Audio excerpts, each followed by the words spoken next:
Bom dia, amigos, cavaleiros e amazonas da Nova Ordem de Cristo. Aqui quem vos fala é Maxson Rodrigues, artista plástico, grão-mestre da Nova Ordem de Cristo. Estamos aqui hoje no Parque Euclides Dourado para falar um pouco sobre a história dos Templários na América. E entre poucos vamos começar a conversar um pouco ainda sobre o livro que estamos estudando. Antes de continuarmos com o nosso estudo, vou dar uma lida aqui sobre das figuras bem que marca esse livro, né? É o bom rei René.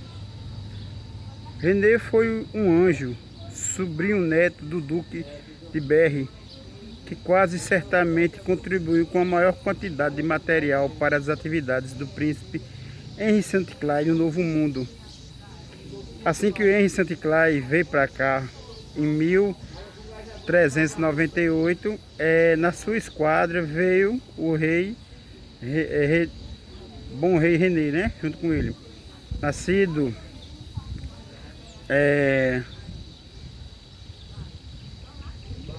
René não foi somente quem mais colaborou com a formação da Academia da Renascença, mas também um dos primeiros palatinos da ideia da Arcádia, o pristino e ídolo lugar da paz, generosidade e da beleza.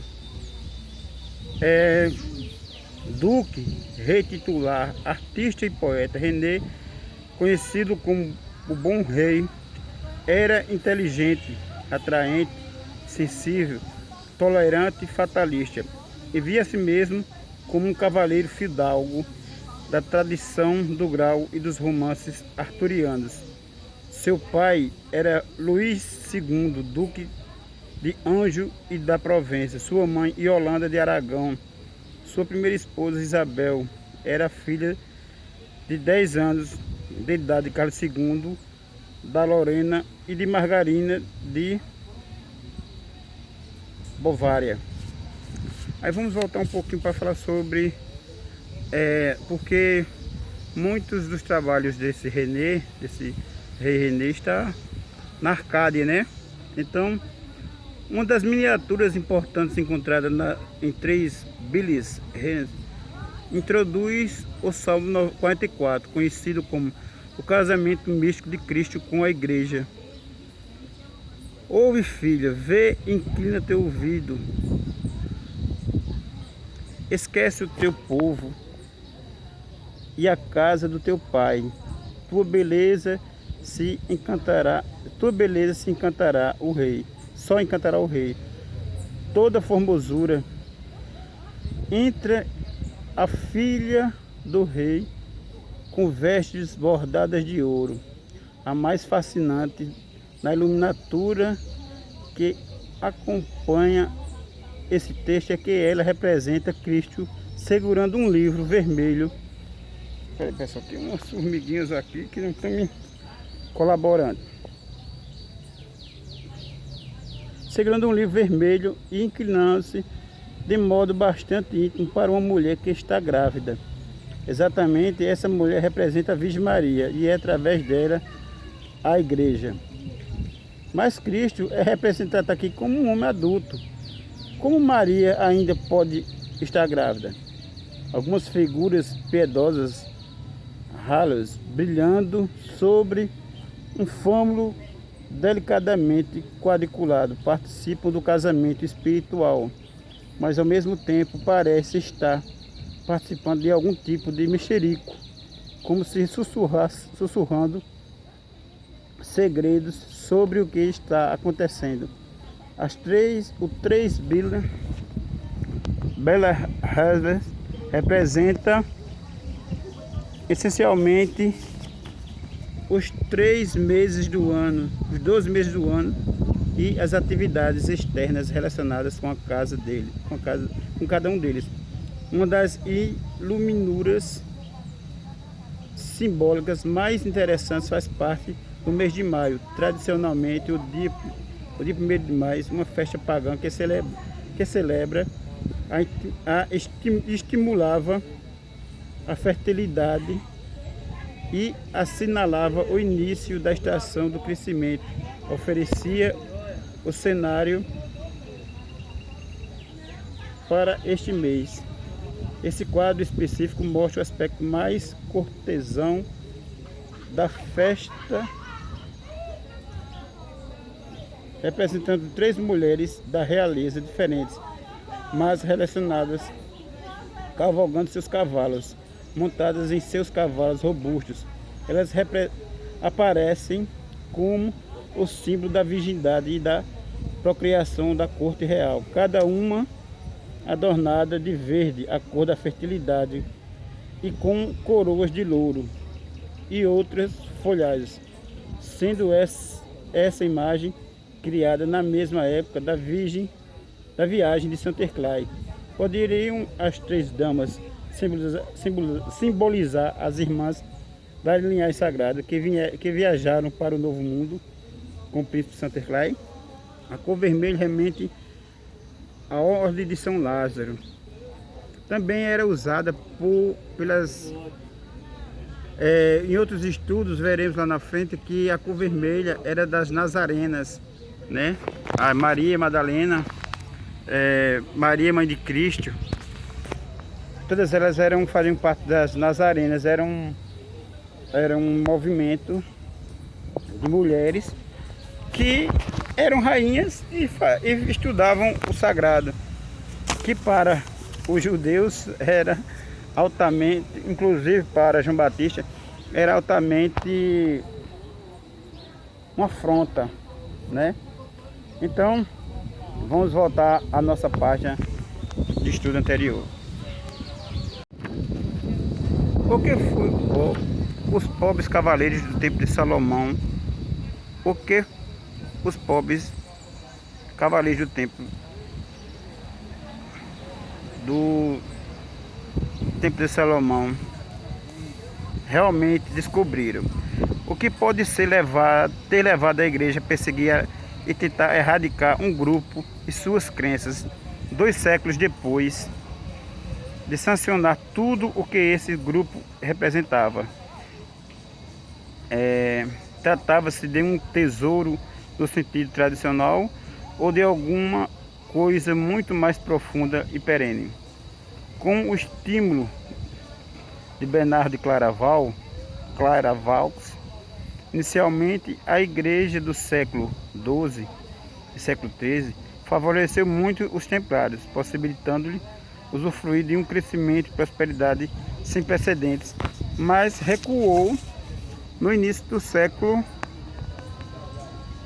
XV, do século XIV, a ponto de decretar a prisão, a tortura e a condenação à morte de centenas de membros da ordem, inclusive de mim, como Jack simulei, pessoal. O tesouro dos cavaleiros terá algo a ver com essa mudança de posição? Talvez a resposta ao mistério da descoberta dos templários esteja além da linhagem sagrada e dos seus descendentes. Ao longo deste livro veremos mais detalhes relacionados com a possibilidade de os cavaleiros terem descoberto provas de um antigo conhecimento desenvolvido antes do dilúvio, um conhecimento ainda hoje preservado nos rituais maçônicos templários. Entre essas muitas informações, o conhecimento que eles podem ter obtido sobre a fixação de posições latitudinais e longitudinais precisas antes isso se tornasse prática comum no século XVI, XVIII. Teria exercido enorme impacto sobre a vida dos refugiados templários no Novo Mundo, do mesmo modo que um conhecimento cartográfico semelhante teria ajudado aos antigos vikings, celtas, fenícios, egípcios e outros navegadores do passado que, talvez com a ajuda de sociedades secretas de outros tempos, puderam viajar pelo mundo oriental pela observação contínua do Sol, da Lua, das estrelas e das posições relativas desses astros assinalados por círculos de pedras e outros monumentos. Bom, pessoal, vamos seguir nosso estudo e estamos aqui ainda de frente uma homenagem ao mestre Dominguinhos, né? Grande forrozeiro aqui da nossa região, que conquistou todo o Brasil com suas músicas. E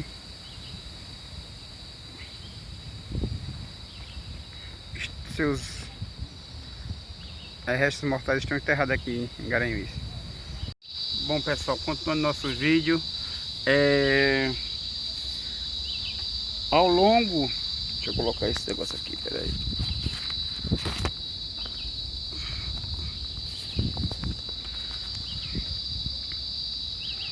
Ao longo da pré-história e da história registrada, esse conhecimento proporcionou aos que conheciam o segredo a capacidade de abastecer-se do suprimento ilimitado de metais preciosos do Novo Mundo. Inclusive aqui, gente, na América, era estamos aqui com o Dominguinho, viu? Tocando a sanfona, e eu aqui falando sobre os templários. Não é engraçado a mistura de culturas? E eu gosto disso, viu? E aqui na Terra do Novo Mundo eram as antigas minas do rei Salomão. Ele vinha buscar aqui ouro, prata e cobre para a construção do Templo de Salomão e de todas as construções que ele fez há mais de 1000 anos antes de Cristo, né? E inclusive cobre e ouro avidamente procurados, e de suas aparentes infindáveis quantidades de minerais raros como o titânio. É bem possível, de fato, que o acesso a esses materiais ajude a explicar como os templários conseguiram desenvolver armamento superior e assim força militar devastadora durante a primeira e a segunda cruzada. E provavelmente é provável então que tenham sido o poder e a superioridade conseguidos pelos templários em decorrência desse acesso à riqueza do Novo Mundo, não sua suposta posição como guardiões de alinhada, não só sua suposição como guardiões de alinhada sagrada, a causa de sua ruína definitiva no meio da igreja, pois o acesso ao Novo Mundo representava não somente riqueza material ilimitada, mas também oportunidade de exercer um papel importante na instituição de uma nova ordem mundial, livre do controle opressivo, tanto da igreja como do Estado. Em última análise, podemos inferir que a descoberta desse conhecimento cartográfico possibilitou ao príncipe, não foi a descoberta, viu, gente? O príncipe, ele já usava, ele era mestre, grão-mestre, né, hereditário dos templários, da maçonaria, né? E ele teve acesso aos nossos mapas templários antigos, desde o início, lá como a gente vem estudando agora, desde o início da descoberta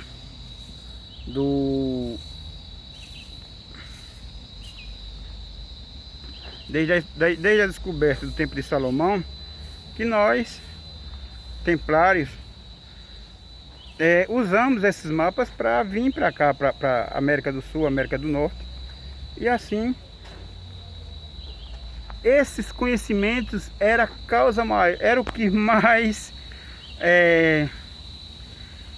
junto com ter poder sobre onde estava e quem eram as pessoas da linhagem sagrada, era o que mais a Igreja Católica queria, e o príncipe Filipe o Belo. E não era porque esses descendentes de Cristo, eles trariam bastante problemas para a igreja, aquela igreja Não que hoje eu seja contra a Igreja Católica, veja, a Igreja Católica hoje para mim é como uma ex-namorada, uma ex-esposa. Ela existe, mas não encanta. Não me faz sentir nenhuma atração, nem me causa nenhum mal, nenhum rancor. Ela apenas não existe. Mas a verdade tem que vir à tona, né? Não por isso vamos tirar o mérito do grão-mestre Jesus de ter sido o maior pacificador da história do planeta nos últimos 10.000 anos. Não tira o mérito dele, porque ele casou com Madalena. Ele não vai deixar de ser um dos maiores seres que veio à Terra nos últimos. Nem vamos dizer, como alguns irmãos dizem, que ele não existiu. Ele existiu sim. O problema é que a construção do Cristo foi feita pela Igreja Católica, formou juntando vários personagens, como os Mitra, Osíris, Buda e várias lendas em uma só, para juntar todas o que eles diziam que era pagão. O que é ser pagão, minha gente? Ser pagão é não ser batizado pela Igreja Católica, ou então não ser judeu, simplesmente. Gentil. Para os judeus ortodoxos, ser gentil é não ser judeu. Entendeu? É não ser circuncidado, é não ser da raça pura. Para eles, só eles são puros. São os filhos de Deus e nós não. É um pensamento egoísta. Aquele negócio de dizer que só o povo de Deus era o povo judeu e o povo de Moisés e não os egípcios. Era um pensamento político. Hoje em dia ainda se usa muito o nome de Deus para se criar políticas e religiões apenas para iludir as pessoas. Então temos que ter muito cuidado. Está surgindo novas religiões dizendo que seres enviados do espaço, extraterrestre. Eu acredito que existe extraterrestre sim. Mas a ponto deles virem atrapalhar ou querer forçar uma evolução que a raça humana ainda não comporta, não. Vai haver o livre-arbítrio, como sempre houve. É claro que os espíritos um pouco mais atrasados vão ser convidados a deixar o planeta. Sim, aqui ao lado da estátua de Mestre Dominguinhos, vamos seguir adiante nosso estudo do livro Os Templários na América, e vamos estudar acompanhado com isso, porque nos próximos capítulos começaremos a ver não só a parte da linhagem, de toda essa documentação, de como o príncipe Henry chegou ao Brasil Essa é uma parte que está documentada, que está exposta ao público. Eu creio que existe ainda cartas de viagem, livros, papiros no Museu do Toma e outras a serem descobertas, misturadas com outros documentos, que vão provar que nós templários estivemos aqui desde 1205. Eu, como Jacques de Molay, em 1303, 1304. Todo grão-mestre veio aqui porque, assim como Jesus Cristo visitou todas as propriedades que pertenciam ao rei Salomão e ao rei Davi, nós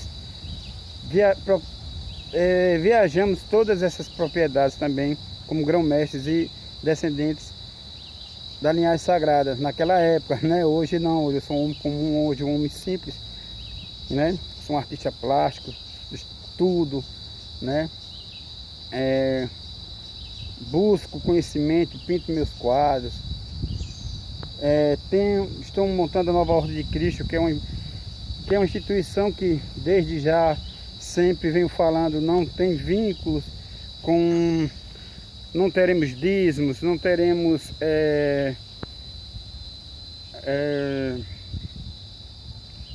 dízimos, ofertas, essas coisas, rifas, essas coisas que vêm apenas para fazer com que nós humanos, a falsa filantropia. Estamos buscando montar empresas que gerem empregos com ótimos salários, qualidade de vidas, e é um plano, é um sonho. Talvez não aconteça nessa existência, talvez aconteça na próxima. Mas é uma meta e vamos construindo, né? Sim, vamos estudar os subsolos, várias túneis que existem pela América do Sul, que era conhecido por nós, templários. Vamos estudar muitas coisas. E a linhagem sagrada. Nos próximos livros, nos próximos capítulos, começaremos a ler a simbologia, a linhagem sagrada. Para vocês, muita paz, um grande dia. Vou-me embora que já está na hora de fazer minha consulta, né? Eu estou aqui em Garanhuns hoje, aqui no Parque Uber Vanderlinde, para fazer uma consulta aqui no Hospital do Moura, para ver como está a minha saúde. Estou precisando viver mais, no mínimo mais 100 anos, né? Estou com 47, quero completar os 150, apesar que eu já gastei muito o corpo. Muita paz para todos. O grande arquiteto do universo possa proteger a todos vocês. Que possamos assim sermos mais sábios e nos conhecermos melhor cada vez sempre.